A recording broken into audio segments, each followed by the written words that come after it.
Everyone has a story to tell. Welcome to DingoTalk, where we explore the experiences that make us who we are. Here's your host, Carlo Guadagnino.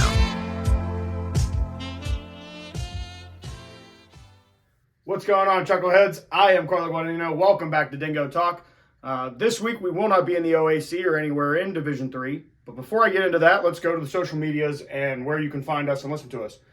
You can listen to us on YouTube, Apple Podcasts, iHeartRadio, Spotify, everywhere you get podcasts. And then you can find us social media-wise on Twitter, Instagram, TikTok, and Facebook. The only thing different is Dingo_talk for the Instagram page. This week's pretty special for me. Over the 149, now 150 episodes, we've interviewed different Pittsburgh sports media personnel when we've had the opportunity. Andrew Stockey, Paul Alexander, Ashley Doherty, Bill Hillgrove, Greg Brown, Lanny Fratteri, all these people. This guy falls into that category for me. It's Jim Colony from 93.7 The Fan.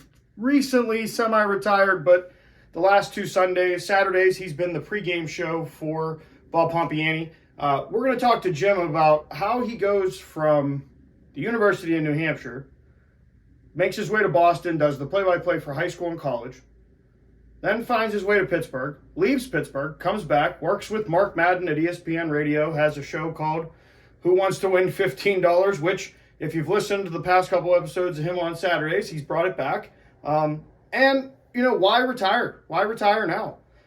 We're also going to talk about the state of baseball, the state of the Baseball Hall of Fame, the Steelers, the Pirates, the Penguins, everything that you've grown accustomed to talking about or listening to from Jim Colony. But I can't tell Jim's story. That's Jim's job. That's why he's a professional. So without further ado, this is Jim Colony. What's going on, Chuckleheads? I am Carlo Guadagnino. Our guest this week on Dingo Talk is the one and only Jim Colony. Jim, thank you very much for sitting down with us.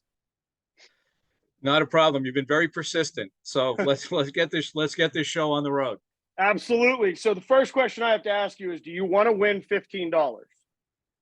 No, but it's funny you should mention that because I'm going to be on the Fan this Saturday, or Saturday the 4th. Mm-hmm. I'm going to be back on the Fan on February 18th from 9 to 11. It's a Saturday morning. So we'll catch you. So no, it's coming back sort of. So we're getting that type of Jim Colony back is. Yes. And we'll get to that era of you, but I have to ask. Yeah. 1973. Let's take you back. Okay. Why the University of New Hampshire? Because I couldn't get into Dartmouth or Amherst. Seriously. I mean, that's the answer. And if you want to pinpoint it further, is because I started reading A Portrait of an Artist as a Young Man. That was, I guess back nowadays they call it AP English. Mm-hmm. And we were supposed to read this book. I started reading it. I thought it was completely useless. Never read it, never wrote a report. And then as the principal said, when he decided the only time the high school principal ever gave out report cards in person to people was that second quarter of my senior year. And he looks at my thing and not to humble, there were a lot of A's on there. And then he goes, well, it seems you went down in English. And that was a big fat F. And so I couldn't explain that to the admissions people at Dartmouth and Amherst. And since I graduated high enough in my class still, basically I had to get accepted at the University of New Hampshire. However, I will say this, had I actually read Joyce, and in the years since, I've actually thought about, now that I'm retired, I'm actually thinking about reading it and doing a report, but I don't know who I'd send it to because I'm not sure if the teacher is still around.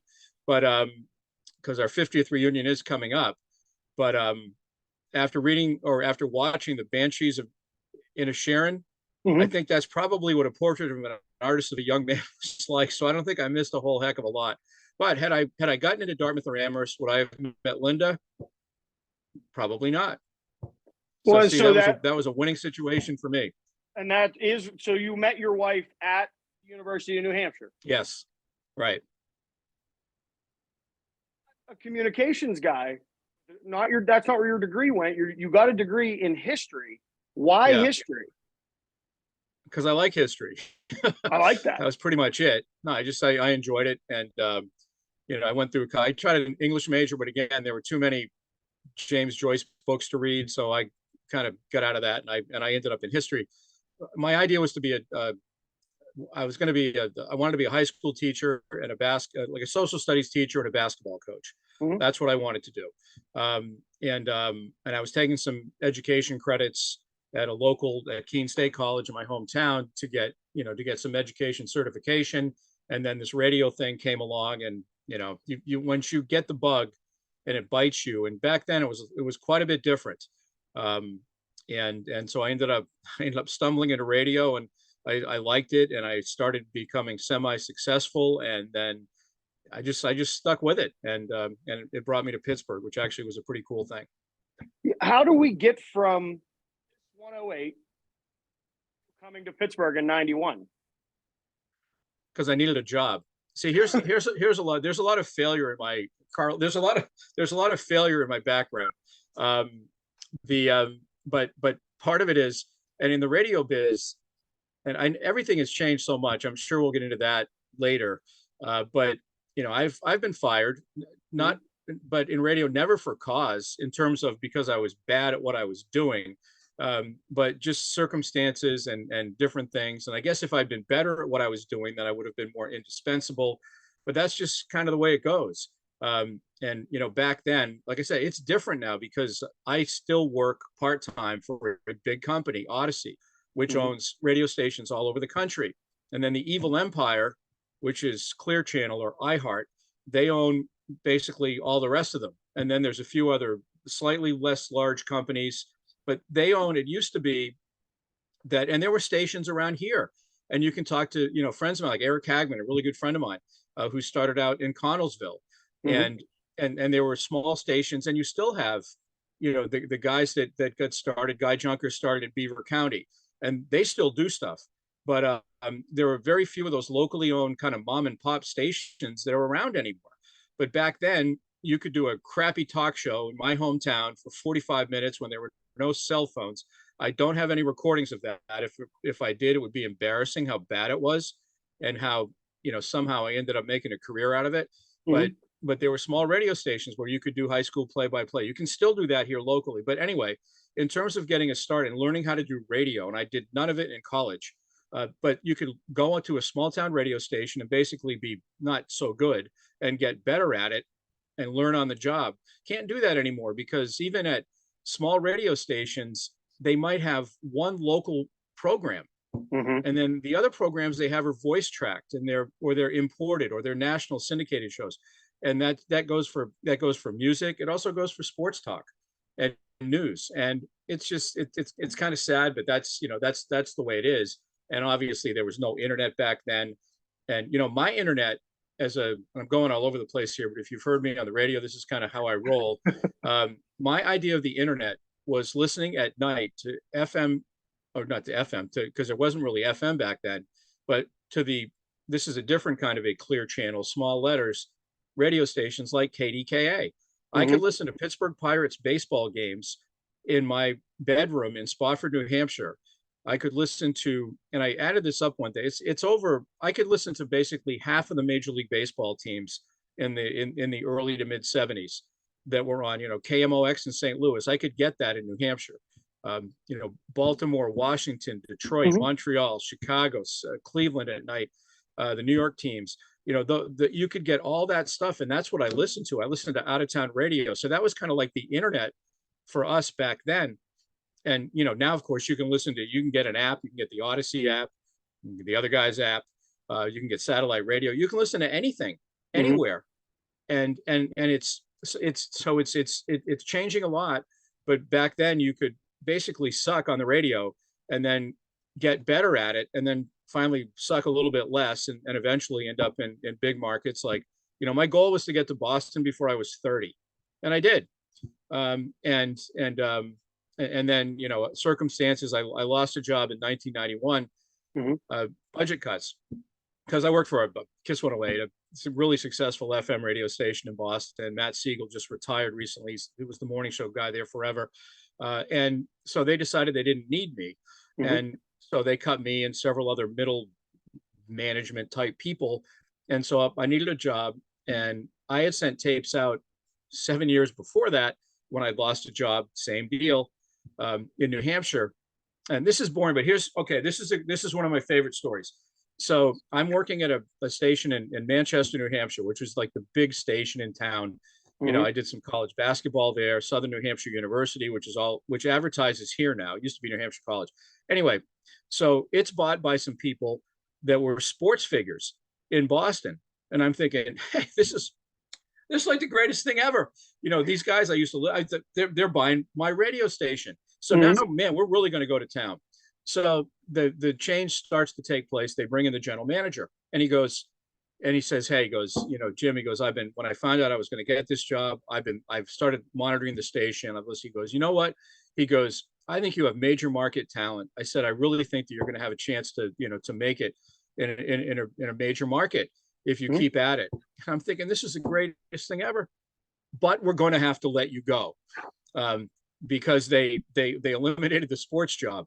And they were very nice. I mean, I could have stayed on and done whatever news. I could have done sales, but you know, I wanted to stay in sports, and so my job finally went away. I sent a bunch of stuff out to different places, including Pittsburgh, and so I sent stuff to KDKA and WKBR. Somehow, 6.5 years later, Tom Clendening's the guy's name. He was the program director at WTAE back then, which had the Pitt Sports and the Steelers. And he somehow remembered this audition, remembered my name somehow. And he called me out of the blue and said, you know, we're looking to make a change, and would you be interested in coming in? I'm like, yeah. And that was in 1991. And then the first night that my wife and I had a job interview in the middle of May. And then they offered me a job. I took it. So Memorial Day weekend, my wife and I come into Pittsburgh, and we stay at the William Penn. And that night, we'd found a place, we'd found a condo to live, a great condo in McCandless. Anyways, we're just sitting there. We didn't even have to look for an apartment the next day. And we're watching the Penguins. And, you know, they beat Game 6 in Minneapolis. And so our first night in Pittsburgh, the Penguins won the Stanley Cup for the first time.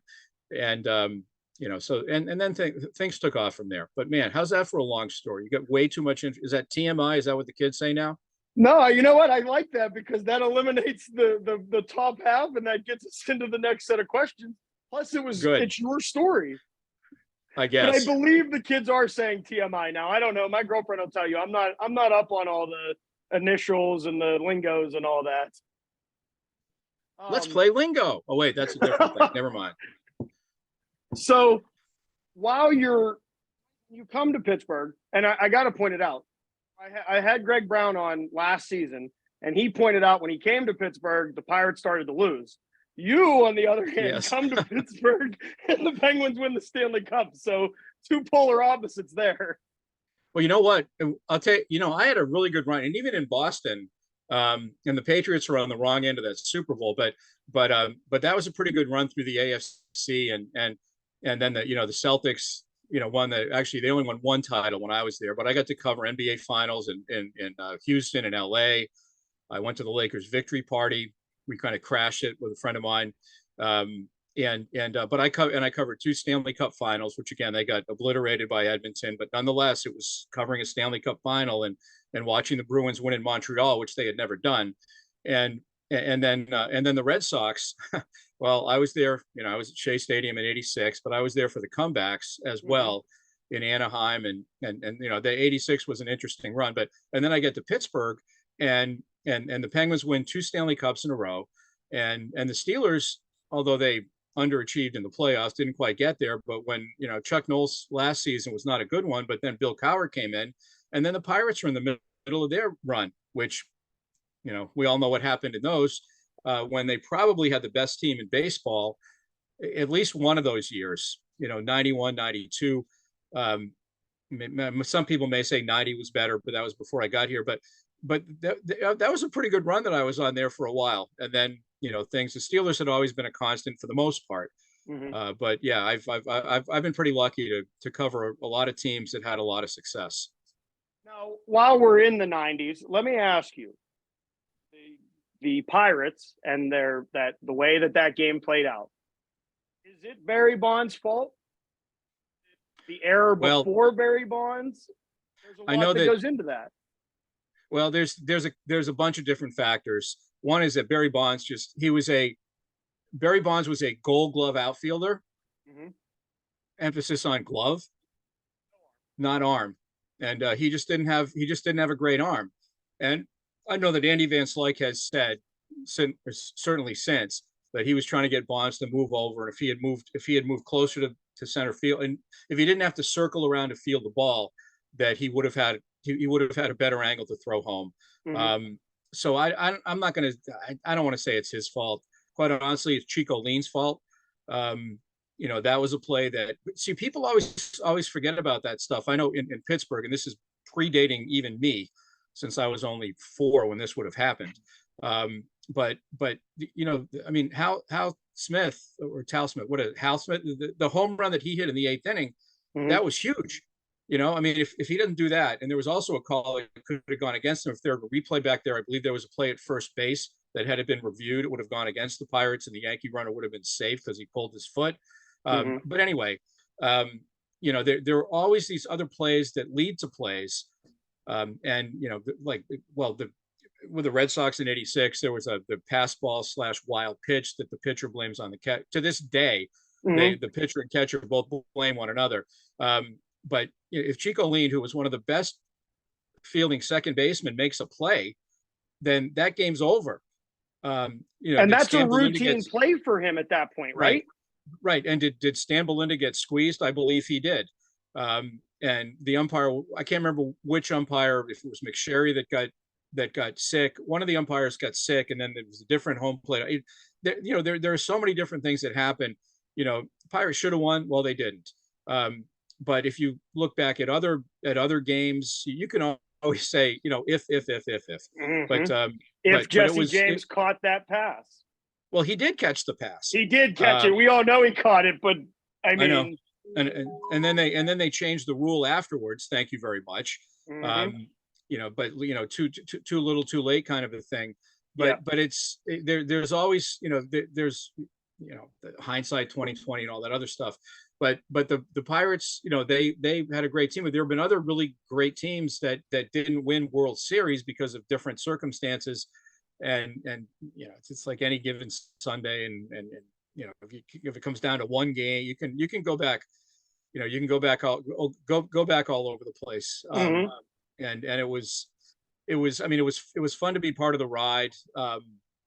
And Tim Wakefield, you get guys that show up out of nowhere, and it looks like they're gonna help lead the team to victory.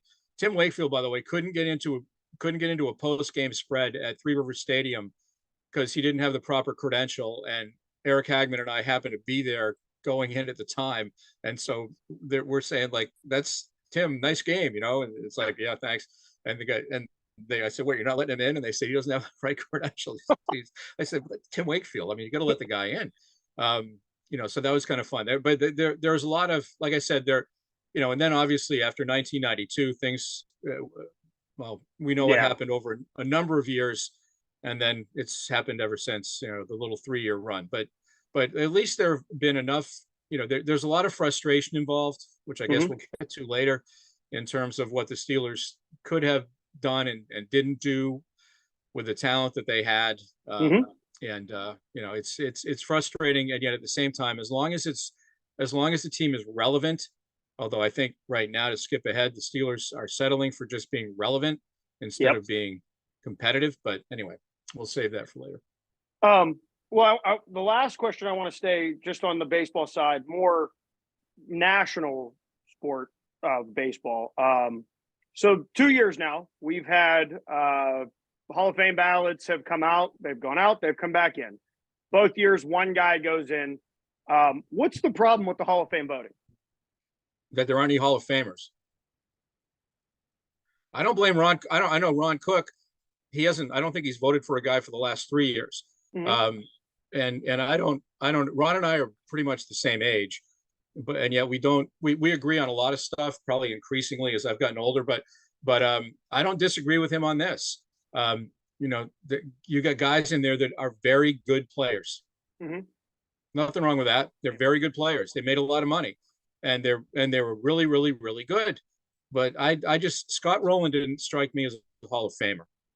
And you always have to take into account how a player, but I guess if I go into this argument and then you look to see how a player ranks within his peer group or within his era, within his, in baseball, you pretty much have to be, unless it's like Sandy Koufax was just so good over a short period of time before he got hurt, you have to acknowledge that, but you have to, how that player rates within his major league career. But it's like, it's the old, I know my buddy Bob Ryan, the venerable scribe for the Boston Globe, would always say this. He would always quote, I believe the chief or the justice's name was Potter Stewart. Mm-hmm. When asked to describe pornography, it's like, well, I can't define it, but I know it when I see it. And I think to me, it's the same way. It's like with a Hall of Famer, I know it when I see it. Every once in a while, though, I will see the name of a player and I'm thinking, wait a minute, he's not really a Hall of Famer. And then I go back and look at what the guy did compared to the people that he played with and against. And I'm thinking, oh, okay, then we can make an argument. Guys play longer, the juiced baseball, obviously the steroid guys who haven't gotten in. Mm-hmm. But I've kind of softened on that stance over the years too. I would have, if I had a vote, I would have finally broken it down. I would have voted for Bonds. I would have voted for Clemens. I would have voted for Sosa, McGuire. I would have voted for all those guys, just because they were doing it. And in Bonds' case, especially, where he finally said, these guys are doing this and they think they're better than I am. Well, and he just did it better than anybody else. Yeah. So even though it's cheating, and quite honestly, for that, at this point in my life, I put Rose into just because as a player, what he did as a manager was despicable and unconscionable. Even if he bet on his own team, it affected how he may have used his players in other games. Mm-hmm. As a player, he's a Hall of Fame player. Okay, that's it. Now, what about, so there's always a name, and you named two of them that I normally go to. My third guy, and I don't know if we're just so far past the point that I think that's where I'm at with it, is Shoeless Joe Jackson. And my feelings on that is we've learned that Shoeless Joe was, one, illiterate, but put all that aside, his stats from the World Series, he's the only guy that hit a home run. He didn't make an error in the series. I mean, there's so many things that go into why. No, you're right about that. Yeah. And at this point, he's been gone for so long. Why are we holding them or him specifically out of? But it's because of. So jumping back into your career. So after your time at WTAE, I see as we bounce around. I was saying, speaking of things that are 100 years old, like Joe Jackson's career. But anyway. So you took a sabbatical, went to Vermont, and then you came back to work for what was ESPN Radio 1250. Yes. And a very, very polarizing personality that you worked with for a while was Double M Mark Madden. You had there were a lot of different shows. That's, for those of you that don't know, that was why I asked Jim at the beginning of the show, does he want to win $15? That was a segment that you guys did. Who wants to win $15? What was those interactions? That was fine. I never got Mark and I. We still have a good relationship. People would ask me. That was the most often thing. Like, do you hate Mark Madden? Does Mark hate you? Do you guys get along? Is that real? Look at Mark's background. Where he's very good at what he does, mm-hmm. and that whole wrestling good guy bad guy thing. And that's just the whole thing. There were so many times. I mean, there were a couple of times where I did get mad, but that was it. I mean, we worked together for, I'm thinking, 8 years mm-hmm. Before they let him go, and then a year later I got it. But we had a lot of fun, quite honestly. And the one thing, he was never disrespectful, even though he gave them stupid names. Mm-hmm. He never disrespected my wife or my kids. If he had done that, then that would be a totally different story. But if he wanted to have, some fun with me, I guess at my expense. And if anybody thought that I was incompetent or wasn't good at what I did because of what he was saying, mm-hmm. then to me, that was their problem. And I think most people, almost, I think 98 to 99% of the people, saw through that whole thing. And we had a lot of fun. And I still need something to do. So so I'm happy to do, pick up some part-time work here and there, especially when the weather's not so good and I can't work at the golf course. Then I'd like working with him again. I think we had some fun. So, but that was pretty much shtick. It seemed almost, the heel and baby face kind of, with him being as wrestling advocate as he is. That's exactly what it was.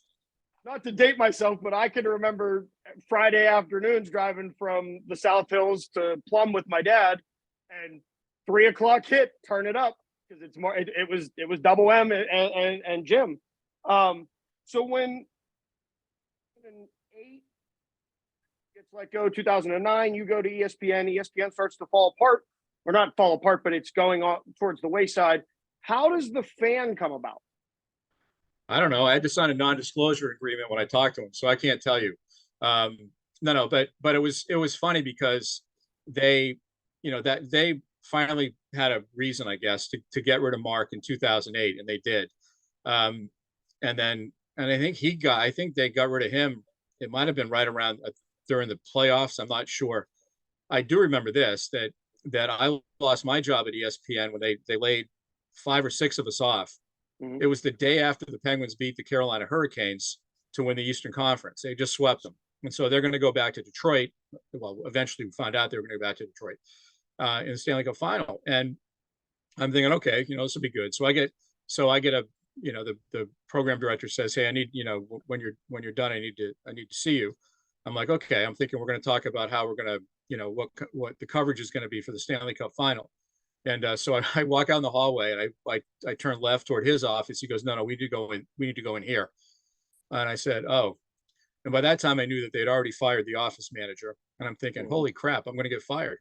And I, walked in they gave me a letter and said they had some national person in there. And I thought, okay, I very nearly said to the lady, I said, well, if you want to, I know I shouldn't have been fired, but I was.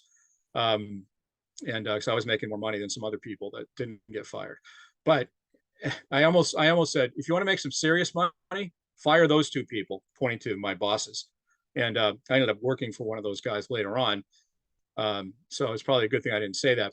But anyway, so I'm out of a job, and out of the blue, I get a call, I don't know, a few months later, and I was available. And CBS decided that they were going to, with the success they had with WFAN in New York, which is, I think it's still they bill more. I don't know what their profit margin is, but they were the highest billing radio station in the country for a long time. And so they decided they were going to try some FM sports formats in other markets, including Pittsburgh. And so I, got called into. I was available basically. If I hadn't been fired by ESPN, then I wouldn't have been hired by the Fan right away. And there were friends of mine that didn't get let go right away, that hung in there until, I guess, the bitter end, and they weren't available right away. And yet I was, out there, collecting a little bit of unemployment, some severance over a few months, and I was available. And so the Fan came on in 2010. So man, Fan's been on. In fact, you know what? When people see this, it was right about 13 years ago. It was 2010. And there was a lot of stuff that was going on in 2010. There was a Tiger Woods the Ben thing. Yeah.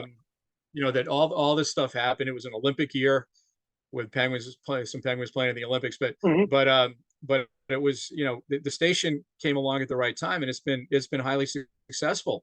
And as usual, what's going to happen is people are going to find fault with me, or with Giannotti, or who was a tremendous talent, who's back in New York. They can, find fault with Colin or Chris or now Doran or Ron or Joe or Andrew or Chris or Zeiss. People are always going to find fault with people like, I could do better than that guy. And what's that person doing on the air? And, that kind of stuff. And yet I don't think anybody can argue with the success that the Fan has had and continues to have after 13 years. No, I mean, my question was going to be, do you think if ESPN Radio had stayed, would there have been a healthy competition between ESPN Radio 1250 and 93.7 The Fan? if ESPN radio had kept the people they had and they had Mhm. taken the 96.1 FM signal, but having said that, I mean that signal now, that's one of the most successful stations in town. And Mikey and Big Bob in the morning are real good. Yep. And for some reason, people continue to listen. And I like the people who work there. For some reason, people continue to listen to DVE, which absolutely astounds me, because they've been playing the same music for what, 25 years? Well, I used to listen to them going to baseball games in 2002, and they were playing the same Clark songs that they played this morning when I was going into work. So yeah, it's amazing to me. Good for them. Mhm. But still, that, because I think music radio, I mean, information radio, there's always going to be a place for it. Music, though, nowadays you want to listen to music, people make their own music. Yeah. And I know you can hear new music on radio stations, and I try to and I try to listen to support my brothers and sisters in terrestrial radio, as we say. And yet I subscribe to Sirius XM, Mhm. and I know how to listen to stuff online, and I have my own little playlist that people may or may not like. That if I want to listen to music on the golf course, that's what I do. Um, so I don't know where music radio is going. I think that information radio, there's always going to be a place for it.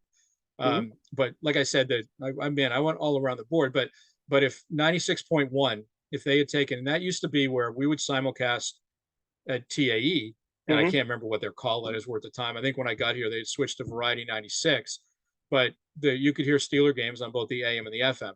Okay. And if ESPN, and they went through a bunch of different owners after I left, which is one of the reasons why I did go back to Vermont for a couple of years. But if they had put FM sports talk on 96.1 initially, and you see how well Madden does on a non sports talk radio station in the Absolutely. afternoons, and if they had stuck with it and maybe tweaked who they had on doing what over a little bit of time, I think it would have been, I think it would have worked.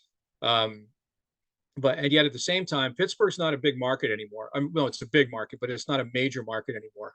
When I was a kid, Pittsburgh was it was a top 10 market, and Mhm. now I think we're pushing out of the top 30, pretty close. Wow.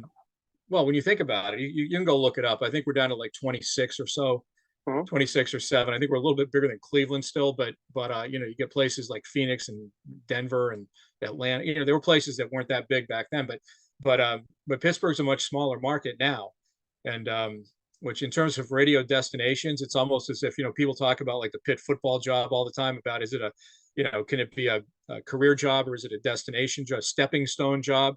Mhm. And Pittsburgh has become a little bit of a stepping stone market in some ways. Now, is that normal for town or cities like a Pittsburgh and maybe a Philadelphia? Will Philly ever lose their fact as a major market, or is there just so much No, out because no, of what they Philadelphia's are? no, Philadelphia's a big city. Mhm. There are some places that are growing, but Philadelphia is never not going to be a top 10 market Okay. in this country. Boston, I think, is almost falling out, because Houston's another one. Dallas, Fort Worth, which wasn't that big way back then. I don't know what the other markets that are going to overtake it, but Seattle's bigger than Pittsburgh. Portland, I think, is bigger than Pittsburgh now. But Philly's always going to be a major player. But a lot of it is it's like when I said my goal was to get to Boston, because I grew up it would have been like growing up in, I don't know, like Punxsutawney, Mhm. that's or Altoona, I guess, or somebody, but Pittsburgh would have been if I was growing up there, Pittsburgh would have been the place I wanted to be. And because I was a Boston sports fan, and that's why I wanted to, hey, I want to be a sportscaster. Where do you want to be? I want to be in Boston, because that's like the holy grail, Yeah. which is why Greg Giannotti, who loved Pittsburgh and met his wife here, but he's a New Yorker, and yet weirdly, my wife and I have, I've always been wherever she is, and family is, and so forth. We grew up here, and at some Mhm. point, I can't remember when it was, but it was quite a while back. It's like we're Pittsburghers, and we may have grown up in New England, but I may have been a Boston sports fan when I was a kid. I don't care what the Patriots do now, at all. And for the most part, they weren't any good when I was there, when I was growing up anyway. And it's like we're Pittsburghers, Mhm. and I never needed to work in the biggest place. Maybe when I was younger, it was like people would keep track. I had a resume that would show what market size I worked in, to show that I went from like 100 to 80, and then all of a Mhm. sudden to 6, which Boston was back in 1985. But that was like a thing you'd put on a resume. But now it's like, I wouldn't put anything on a resume. I mean, we're from Pittsburgh, Yeah. and that's pretty much how it is. And I think the best people in sports talk, the best people for the most part are people who grew up there. Mhm. And just to kind of get into, I don't know if this question is going to come up or not, but there are out of town people that work on the Fan that have managed to be successful because they know how to do it. Mhm. And not like I told them how to do it, but I didn't tell anybody how to do anything. But I knew when I came to Pittsburgh in 1991 that, even though, did I know about the '70s Steelers? Yes, because they used to beat the Patriots with some regularity. And did I know about the Pirates? Did I know about the Penguins? Not so much, quite honestly, because they weren't really relevant for the most part when I was younger. But anyway, and there was no NBA team to deal with here. But I knew what I did not know. That's what you have to do. If you come in from out of town, you have to appreciate that I need to ask questions. I need to talk to people. I need to introduce myself. You need to be interested. And there Mhm. were people that came. There were people that came along when the Fan first started that are no longer here and never didn't last a year. They aren't here because they didn't realize that they needed to learn Pittsburgh. Yeah. And it was pretty easy to learn because it's like anything else. If people ask, if you're interested and you ask people, if I go to somebody at, well, the Pirates even, and say, hey, I didn't, what do I need to know about here? What do I need to do, or fans about, what do I need to know about the Steelers that I don't know? That kind of stuff. And Giannotti did that when he got here. Mhm. Andrew Filipponi, who's a little bit of a polarizing figure in his own right, he did that. He did the same thing. He's not from here, and so he Mhm. needed to learn what it was like to be from here, and whether or not you agree from him. He does his homework. He works hard, and he's worked hard to become, for lack of a better term, a fabric of the community, and that's why he's been here. And he married a woman, fairly local, if West Virginia counts. And so he's here, and he may end up doing what my wife and I did for the most part, which is to stay here for 30 years when Mhm. you had no idea that you might expect to do it. Well, and it's ironic you say he's a polarizing figure because I had Donnie Football on last season as well, and I asked him the question. You look a little bit like Donnie Football, by the way, Carlo. You look, there's a little, I can see like brothers from another mother, something along those lines. He's I way can better looking than me. I got the brains. He there's got all the talent. there's there's okay. I think, yeah, I guess I kind of agree with it. No matter which way you said that, I would have agreed with it. But the looks part about, no, the but no, don't, no, but you guys do look, there's some similarities there. I can see it. Well, so I asked him, does he do it on purpose? And he didn't give me an answer, but he kind of gave me like he looked into the camera and was kind of like, well, if you're going to get the attention for it and everybody wants to, it seems in Pittsburgh, specifically, Pony has garnered the ire of the city. He seems to get on under everybody's skin, but he does it with he uses Twitter perfectly, similar to Dunlap in a different way. Does Pony have that? Is he kind of He's from Syracuse. okay? He went to Syracuse. Now, that, not that that's a, but the thing, what Andrew does that I'm not going to accuse him of taking up a point of view that he doesn't agree with. Mm-hmm. One of the things that I actually thought about when sports talk when I got into that aspect of it, I'm thinking, man, you know what? When I was, this is like, if you could go back and do it again, could I, should I have been on the debate team, for example, which sounds kind of funny, Mm-hmm. yet where you would have to adopt a point of view and research a point of view and argue a point of view that you don't agree with. I never did, and I've never been able to argue something for the sake of disagreeing with somebody else. Mm-hmm. And sometimes that makes for, we talk about, I mean, it makes for boring radio because I might agree with Colin might throw something out there, and think, man, it'd be nice if I could disagree with you, but I can't. Yeah. And because that's the way I feel about it. I've never been able to like fake it, for lack of a better term. And I honestly don't know. And I don't know. I've never worked with Andrew closely enough to tell you whether or not he does that. But sometimes it's healthy if you can have a debate. If he and Chris disagree on stuff and they can legitimately argue for and against, then that does make for better listening if you've got guys that don't agree with one another all the time. Why the semi-retirement? You seem to still want to be. You seem that you still have the passion and the drive to do it. Why the semi-retirement? Because I've been doing this for long enough. My wife was retiring. Our financial guy told us that, yeah, you guys are in a good position to do this. And then of course we lost 10 or 15% of our little retirement nest egg in the first 3 months of our retirement. So, but nonetheless, no, we can afford to do it. I did not think everything had changed about what I was doing and what my duties were and the stuff I had to do. And I honestly didn't feel like I was doing a good job. I thought I was stealing a paycheck to some degree.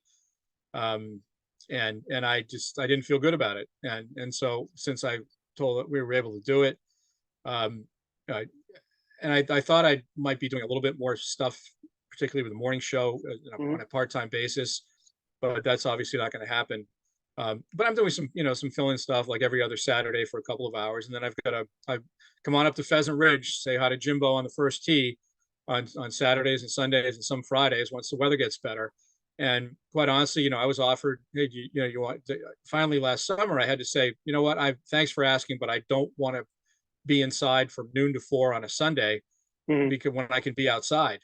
And so that's why. I mean, I still want to do a few things here and there, and be involved in it. But I don't watch games like I used to because I don't have to. One thing I still do though is I will still record, and typically my wife and I will watch either movies or TV shows that we record. We'll watch those in the evening. I still go to bed around like 9 o'clock, and still get up early. But what I'll do is I'll record the Penguins games like I used to. Or like I used to sometimes. I'd record the Penguin games and then get up around 6 o'clock or so, and then watch it and fast forward through between periods, except for Potash's interviews, and the commercials, and I can watch a hockey game in about an hour and a half, and then I'm ready to go the rest of the day. So I don't watch. I do the same thing with I don't record the Pitt basketball games, but we might be watching something. I'll keep track of what's going on, and then if like I did over the last weekend, when it looked like they were going to lose, I said, okay, we can watch this. Then we're watching this, but I've got it on the computer. And I said, hang on, I got to stop this. And I got to see what's happening. When they came from behind to, scored the last 11 points of the game to beat a pretty good Miami team in a tribute to the Pitt team that they had honored, because all of a sudden, man, they were making defensive plays. Like you would have thought it was Julius Page and Jerron Brown out there, playing in their primes once again. But I kind of don't miss it.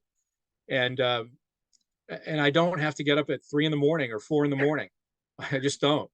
And I don't have to get up that early and go in and then go out and cover a Penguins practice or a Steelers practice and not get home until 6. So I can still be kind of a fan. I'm more detached than I was, but I still watch, I still watch stuff. I do listen to the Fan.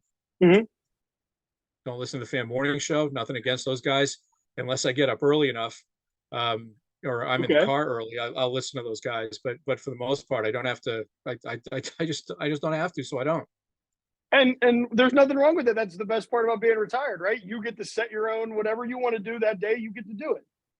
Yeah, and that's the and thanks to, just to throw a Pheasant Ridge plug out there again, I can basically come and go. They're so nice. I used to play golf there a lot, and it is one of the.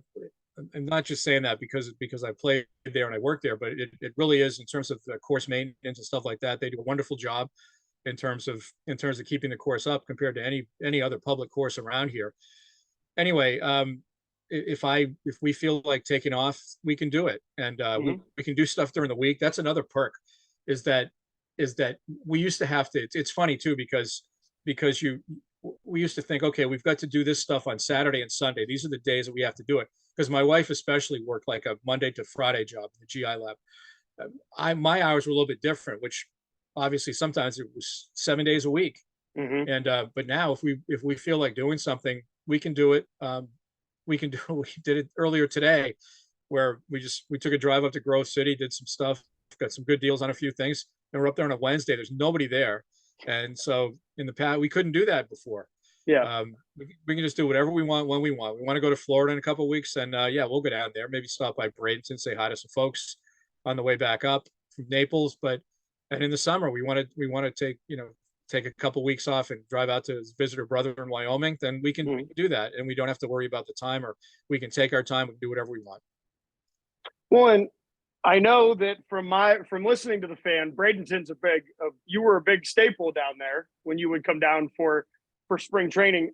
Before we get into the Steelers talk, what are you looking at this year for the Pirates? I know that you said you've detached a little bit, but what are you thinking for this year? Are we still in a rebuild? Is it going to be kind of painful again?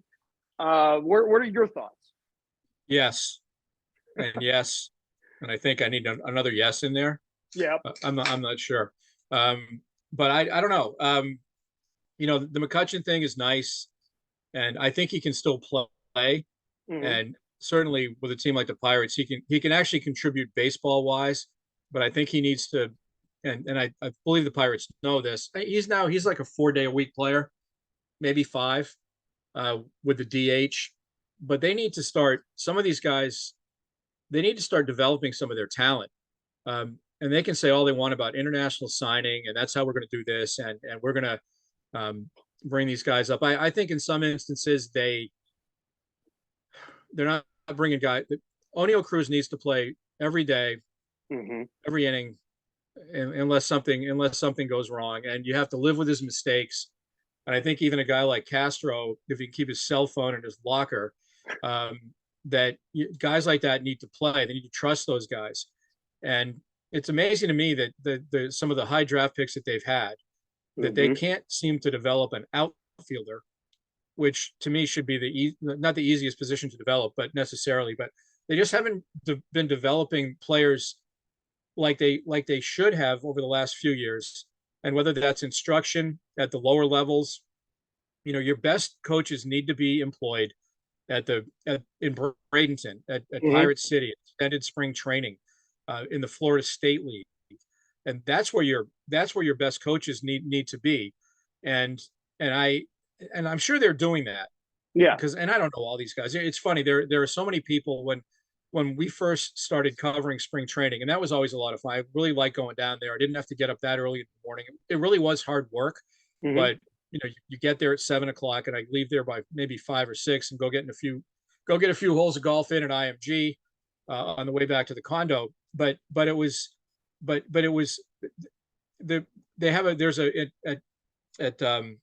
I keep wanting to call it McKechnie Field. It's Lecom Park. But on your way to the McKechnie Clubhouse at Lecom Park, you walk down a hallway, and there's like a classroom. And it used to be, when we first started covering spring training, which would have been back in 2010, there were probably maybe at the most like a dozen guys in there. And this is spring training right after and we would get there right after the Pirates broke camp, and they moved over to the minor league facility. Yeah. And about 10 to 12 guys in this room. By the last time I was there, and it was actually now 3 years ago now, that I haven't been there the last couple of years, but the last time I was there in 2020, you walk by that classroom and it was packed, because they had probably 2 or 3 times as many support people, all the spin rate guys and all the, all the analytics and all these other things. They had there were so many people there. Sometimes I used to wonder about, paralysis by analysis, where there's so much information. We used to talk to players about that all the time. And the younger players probably are more receptive to it, but you'd get guys like, well, you can imagine AJ Burnett. Okay. Yeah. Good luck with that. But guys who were coming up through that whole system, that, and I'm trying to think of guys that really wanted information. I know Jamison Tyon wanted as much information as he could get. but there are some people that didn't want quite as much information because it was not that they were stupid, but it was just, there's too much to process. Sometimes it's like, see the ball, hit the ball, Yeah. throw the ball, change, Ray Miller, what was the t-shirt he had? Work fast, change speed, throw strikes. Yep. I thought there was another one. I thought there were 4 of them, but I do remember work fast, change speeds, throw strikes. That was basically there you go. You want to be a major league pitcher? That's what you need to do. And now all this other stuff, but some guys, and Mitch Keller seems to have learned by a lot of that stuff. Mm-hmm. Anyway, I just think I grew up, baseball was my favorite sport growing up. And when I finally got to understand what was going on in 1967, all of a sudden the Red Sox got good. And then pretty much they've been good ever since. Although they did have that, they kind of had that last place, first place thing going on. Yeah. Recently, but you go to the bottom, but then it would take them 2 years to get back to winning a World Series. The Pirates are not going to be able to do that. Obviously, I mean, this is not revisionist history because we all talked about it at the time. The time to pour money into the team was 2015 because they had stockpiled a bunch of cash from the people that had filled the ballpark for 3 straight years. And it actually overachieved attendance-wise in 2011 and 2012.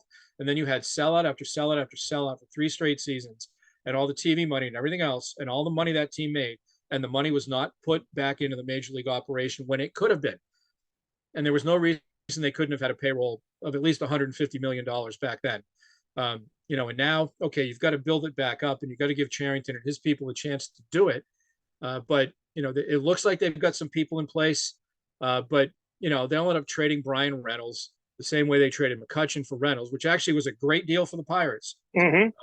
But they'll probably end up trading him at some point. Well, we're not going to be able to pay him what he wants, and maybe they can't, because when he sees what other guys are making with $300 million contracts, could he be one of those guys in 2 years? Maybe. I don't know. It's kind of a no-win situation. But if Tampa Bay can do it, you're telling me that the Pirates can't do it. Cleveland, if they can do it, the Pirates can't do it. If Minnesota can do it, the Pirates can't do it. Oakland, there's absolutely no excuse for them to not be competitive. Now, do you support I don't want to call it a ceiling. Do you support a basement? Basement of like, hey, you got to at least spend this much. Well, the only thing about that is that who are they going to spend it on? Last year, the year before, and because the other part of the equation is that people have to want to take the money from the Pirates.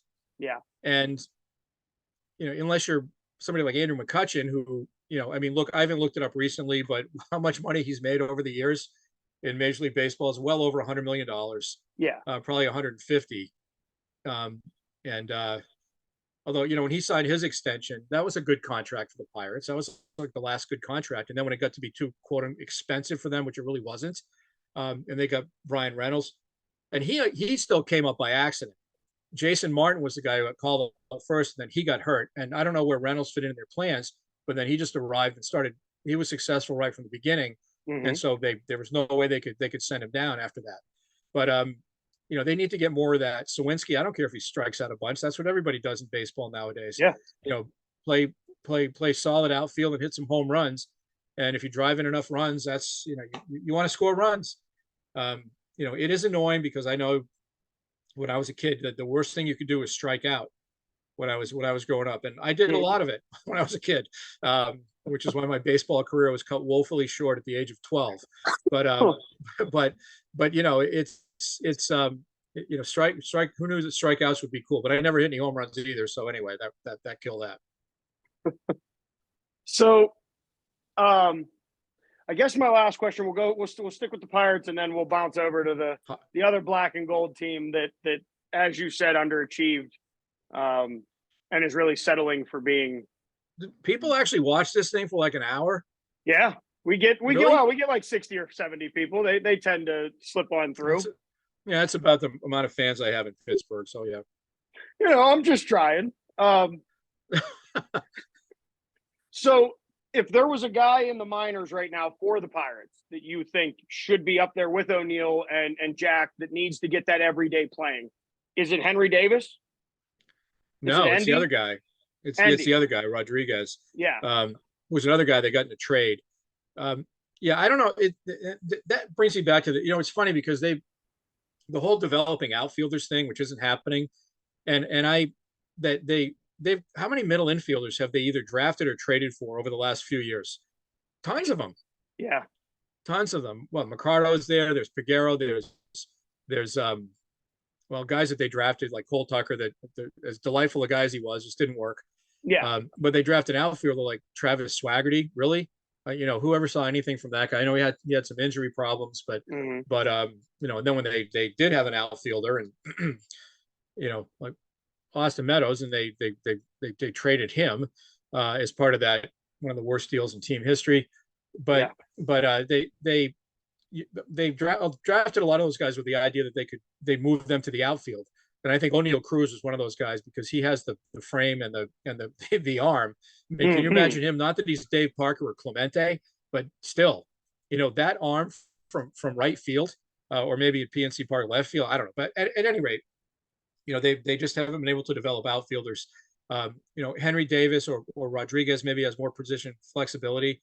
But I remember back, and maybe they still do this, where there are kids coming up.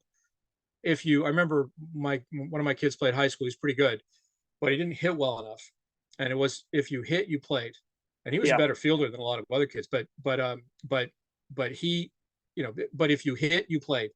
And I think that's pretty much what major leagues should do. Remember when and I know this wouldn't have made any difference. This would have been like rearranging the deck chairs on the Titanic. But when the Pirates played that playoff game against Chicago, and it was Schwarber who he wasn't a cat, wasn't anything else, but he could hit. He was in the lineup. And Pedro, he could hit, but he was a mess at first base. And where was he? He was on the bench. Yep. And Pedro had some playoff success in previous years. That's the difference in philosophy. It's like now you got to get your hitters in there, and if you can get guys that can play defense as well, then that's great.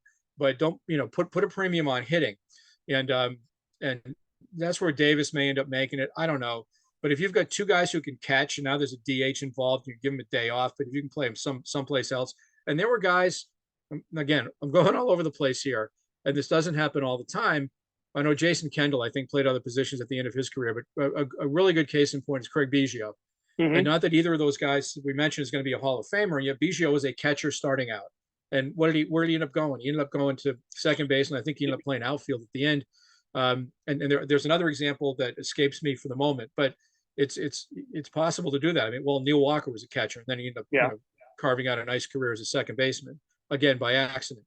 But get the guys that can hit, guys that know how to play, and get them in the lineup. And maybe they're heading kind of toward that direction.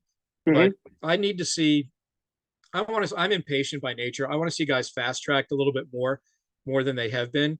And if it works, great. You might run into a Brian Reynolds. And if it doesn't, then you can always send him back down and bring up somebody else, and keep finding it until it works.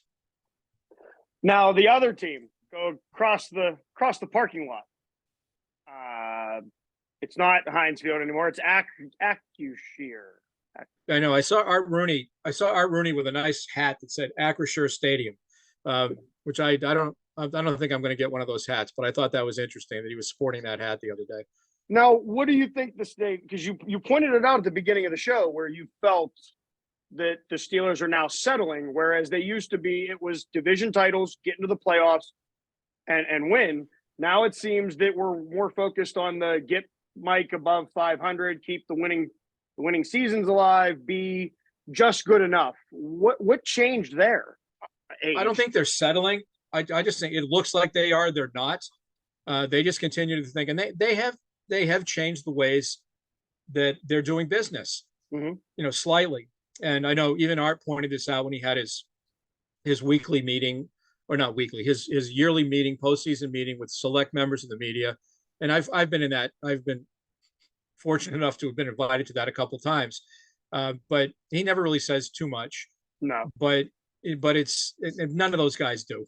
I mean, you tell me, you could do a Mike Tomlin news conference. You could sit down there on Tuesday, and as long as you had the appropriate and once it gets past the injury report and what he says about the other players on the other team, although in some instances you can predict that as well, you could answer any question that's posed to Mike Tomlin at any weekly news conference. And I think most attuned Steeler fans could do that. And we used to joke about and now it won't be Kevin Colbert. I love Kevin, but they used to do the Mike Tomlin, Kevin Colbert pre-draft news conference. And now it won't be, because it'll be Mike and presumably Omar, even though I think Andy Weidel is going to have a lot to do with in terms of how the draft board is set up. So I'm curious what they'll do with him for that meeting. But we used to joke that we could just run the same thing back every year, because that's what you would get. With the only difference being that Kevin would expound upon which position group that particular season is the strongest. And I guess this year, which could work to the Steelers' favor, it's cornerbacks. But I just think that they're not settling, but they are doing things differently. The trade for Minka, and then the Claypool thing. My goodness, what were the Bears thinking? Although I will say this: if I were the Steelers, I would have, if they had said this, I would have called the Bears back and said, "Would you take Deontay instead?" Really? Yes, but I think he's tremendously overrated. But if they use Pickens properly moving forward, then that's going to make Deontay Johnson a much better player. And one of the problems he has when he used to drop passes is because he was making so many catches behind the line of scrimmage, mostly, I say line of scrimmage, the line to gain. Is that he was thinking more about what he was going to have to do after he caught the ball. But then this past season, he's been running backwards more than he has in the past. I don't know what that is, but if they use Pickens properly as the number one guy, because he's their best receiver and he was last year. If they use him properly, then that will make Deontay Johnson a much better player. I don't know much about Calvin Austin, but where do we start on this? But they traded, that's a steal, that deal for Claypool, where they got the 32nd overall pick, and now they're going to have 3 in the top 40 something, I believe it is. And so they need to take advantage of that. And where do they go? Well, the other thing they need to do, though, Carlos, they need to start developing these guys. And because you look back at some other recent drafts, which is the one that's all but disappeared, the Juju year. I think so. Where it's all gone, or go back to the Jarvis Jones year. And although, I'm thinking off the top of my head, and I don't have the number. There's one draft class that has completely disappeared. Although I think Juju might have been a TJ Watt's draft year, so we can forgive that. But at any rate, they haven't really been able to develop a cornerback. Mike Tomlin came in here. I know he was a receiver in college, but he was a defensive backs coach before he became a defensive coordinator. And how come they haven't been able to develop any cornerbacks? They just haven't. Cameron Sutton is the most recent that they've developed. Give him credit for Mike Hilton, I guess. He was always one of my favorite Steelers, but he was kind of like a guy like Harrison, who washed out with some other teams before he came here. And then blossomed because they found a role for him, and then he got paid for it. Good for him. He's a really good kid. But they haven't developed any cornerbacks, and they've made mistakes in the draft, like Artie Burns.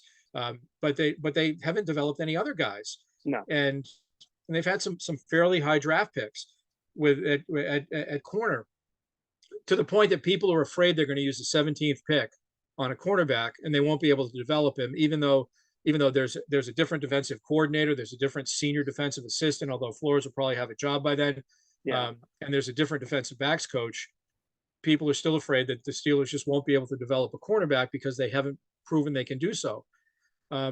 So that's one of the problems they've had, is not developing some of the talent that they've drafted. They made mistakes identifying guys. Yeah, but have they been able to develop them? No. And that's obviously been a problem. And yet they've got enough talent, or in this past case, the second half of the schedule was so weak that they were better than the teams that they were playing. There were 3 games they should have won in the first half of the season that would have made a big difference. And yet, what would it have got them? A playoff game at Buffalo, at Cincinnati, at Kansas City. They're not there. No. Are they as good as the other teams just below them? Probably. But right now that's their ceiling, and that didn't used to be it. And they haven't won a playoff game since before that year they got hammered by Jacksonville. Yeah. They haven't won any. and they have, I think, they won like 3 playoff games since they lost to the Packers. Something along When those two lines. of them were in the same year, right? 2 of them are the year Right. that they go up to New England and get beat in the AFC Championship game. Well, yeah, but that game, well, again, if Jesse James caught the ball, and so the game, but who knows? I mean, if it was Brady and if it was didn't matter whether it was at Heinz Field or wherever it was, he was going to beat the Steelers no matter when. But I thought, yeah, they've lost out on a lot of opportunities, and they've given up. I mean, what if they had gotten in the playoffs again this year? Let's say they did, and they'd gone to Buffalo, would they have given up 40 points for the 4th straight postseason appearance? They very well might have. Yeah. Now, where do you see because I know there's been a lot of talk back and forth with Pickett. Is Pickett the guy? Is he? Yes. Is he as advertised? Because there's a thing that, as a former football player, I mean, I'm a Division III guy, so I don't play at Kenny's level. But there's certain guys that you can see them, and it's time to just strap your helmet on and go play football. They shine. Ben was the guy, we used to talk about him. He drew it up in the backyard football, the 2-minute drill guy. Kenny has some sort of heart and just pride, I think it is, that he's going to go out there and he's going to will. And there was a couple of drives where he did that at the end of games. Yeah, I thought, which again, that would lead you to believe where was that at the beginning of games? Why were they only able to do that when I don't know if they never turned him loose. I mean, we heard Frymuth showed up on Ben Roethlisberger's podcast and said they didn't have no hot reads. Routes. What, are you kidding me? Are you telling me that Kenny Pickett didn't have hot? And I know it's a difference between playing in the ACC and playing in the NFL, a big difference. But you're telling me that he didn't have hot reads when he was a college quarterback, and he had, and again, some good receivers like Jordan Addison. But give him a little bit more credit. Give him some responsibility. Don't be afraid to make mistakes. Because if the coaching staff, and this one started at the top, and maybe it started even above the head coach, I don't know, that if you're told, if you say don't, it's like, it's a much simpler thing. But if you're at the free throw line and you're thinking to yourself, don't miss, geez, guess what's going to happen? You're going to miss. You need to have the power of positive thinking here, and show some confidence in the guy. And if you show, this is taking it way back, but we learned early on, we had kids. Okay, so our kids would fall down and they'd start crying, or they would fall down and then they'd look at you, the parent, to see what the reaction was. I learned early on that you need to start laughing, because if you sat there and went and showed that you were worried about what they were doing, then all of a sudden they start bawling, and it's completely out of control, because they know that you're afraid, and they're afraid. And the coaches are telling their players like, "Geez, man, we're afraid." And maybe I don't blame them, but that was when Pickett came off the bench and had hardly played, because he got no reps to speak of. And I mean, maybe zero first team reps all summer long. And it just didn't. I was thinking back to Pickett's senior year. I remember we with the pandemic and stuff like that, where we were working we had a media workroom that was, we couldn't go into locker rooms. Everything was done like this. And, but we had our own little media workroom that was off the indoor practice facility. So I would walk through during pit practices all the time. And I'd watch Pickett, and I'd watch some of the things he did. And there were a couple of times where I'd watch him throw on the run. I'd watch him make certain throws. And I'm thinking, this is the end of it. And this is Mason Rudolph, who never really got a chance to begin with. But to me, he looked like he was the best quarterback in Pittsburgh with some of the throws he was making back then. But I do think that, he needs help around him, but I do think that he can be the piece moving forward. And that is a tremendous advantage. And there's been a lot of talk about this too. It's like goalies in the NHL. If you're bringing up young goalies that are really good, they're not getting paid. You can afford, in a salary cap league, to pay the people around them the money that you don't have to pay a top-notch goalie. Same thing with quarterbacks. And we'll see what happens, where I don't know what's going to happen with Lamar Jackson, if they franchise him, whatever they do with him. What Buffalo, after Josh Allen's getting paid, Mahomes is getting paid. Joe Burrow is going to be getting paid. How much money, when they pay those guys, can they pay everybody else? Which is another reason why Brady, he didn't cheat, but he was able to take advantage of the system by since his, well, I guess soon to be ex-wife made more money than he did, he didn't have to make that much money. Yeah. And that's kind of like what Sidney Crosby does with the Penguins, where he doesn't take what he would be worth on the open market.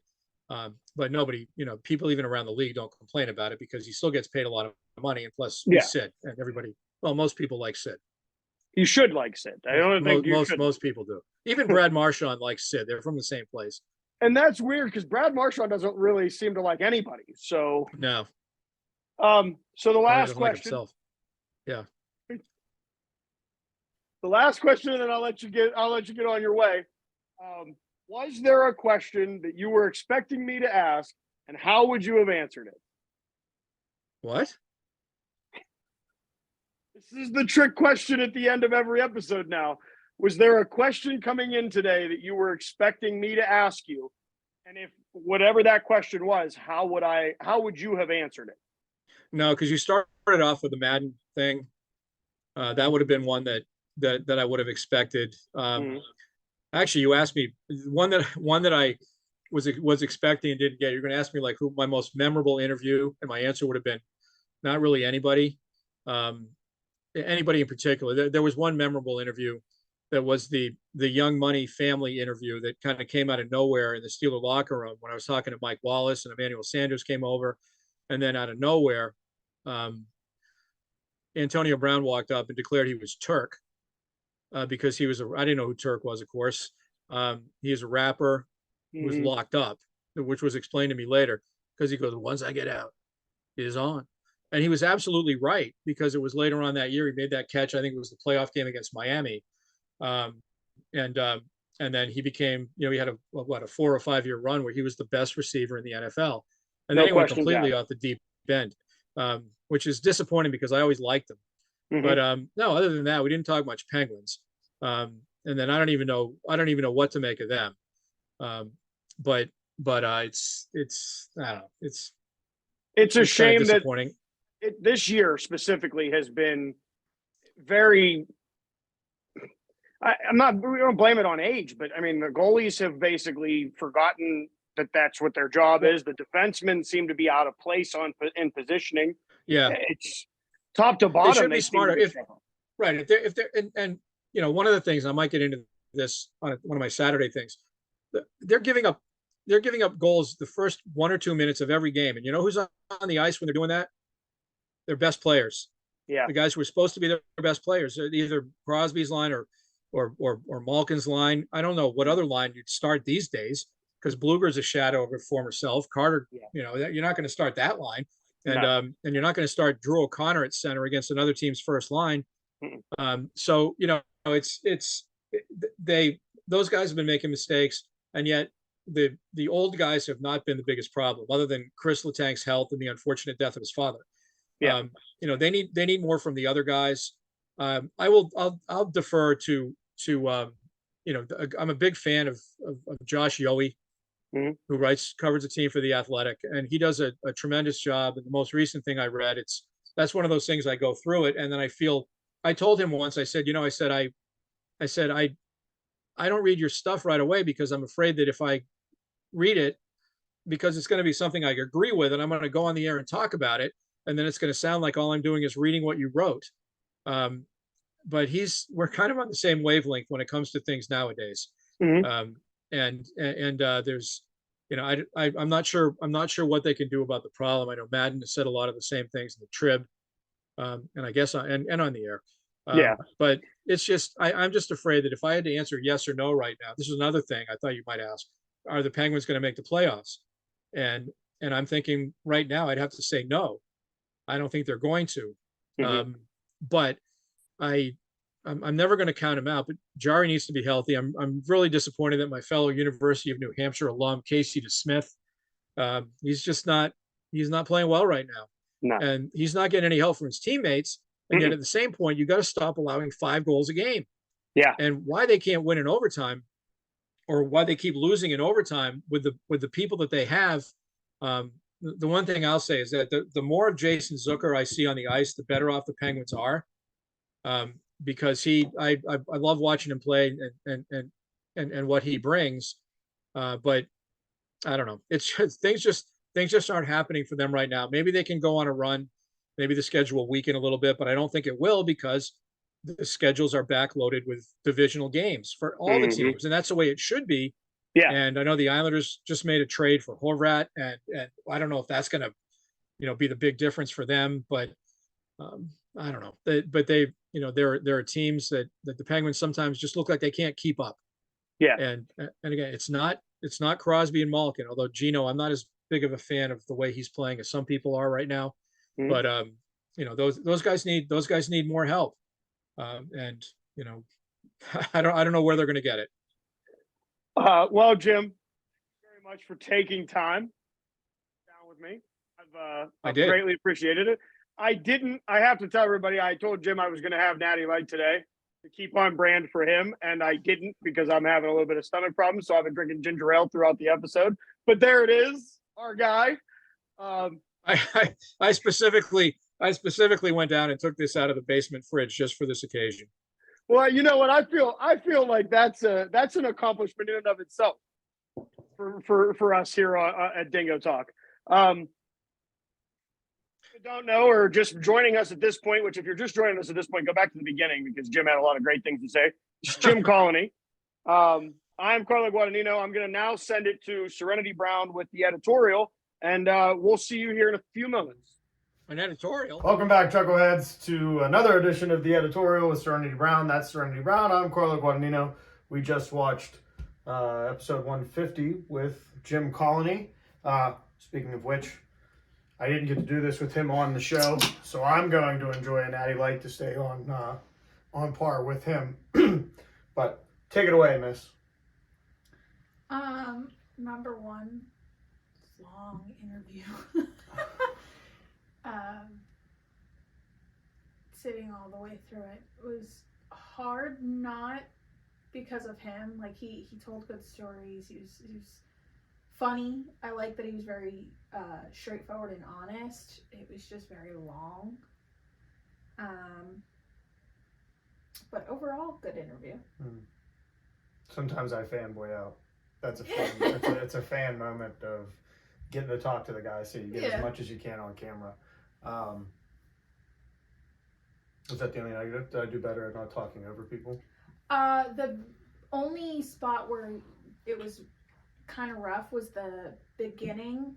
You guys kept trying to talk over each other at one point, but then it was I think the only point in the show where you guys did it. So did you learn anything from this episode? Did you learn anything about sports or anything that you didn't know before? Did you pay attention at all to that?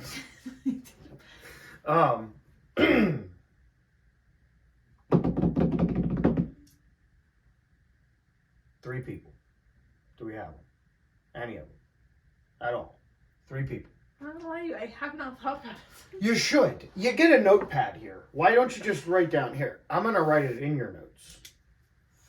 3 people. And if my pen wrote, it would actually be better. But you can see it. I was like, yeah, it didn't write anything. Because the pen doesn't work. I can't do anything about the faulty equipment that we have. Get better pens. Okay, well, we'll put that in the budget. I'll bring you pens. We'll put that in the budget. Yeah, for me, it was cool just because, like Lanny and Greg Brown, Paul, the other, Andrew Stockey, the guys that we've had on. One thing I did like about this interview is you seemed less afraid to give your opinions in this interview. I know you've done some other interviews where, like, we've talked about it afterwards and you don't necessarily agree with everything that the person's saying, but you don't speak up on it. And I feel like in this episode, you had no problem giving your opinions. And I liked that. It gives more of you. Well, I try to not.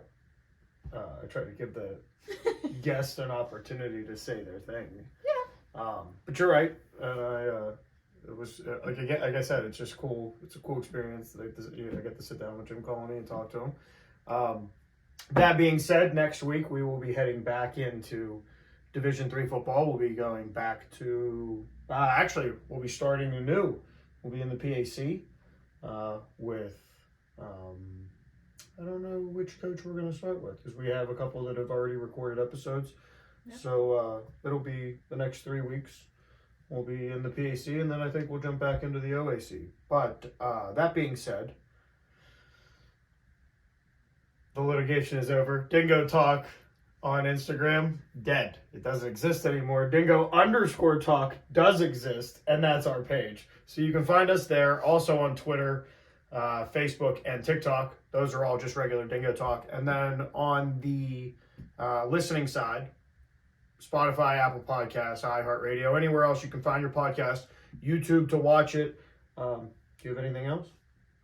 No. I like that shirt. You know who made that shirt? Donovan Hayden, Glizzy. So shout out to you.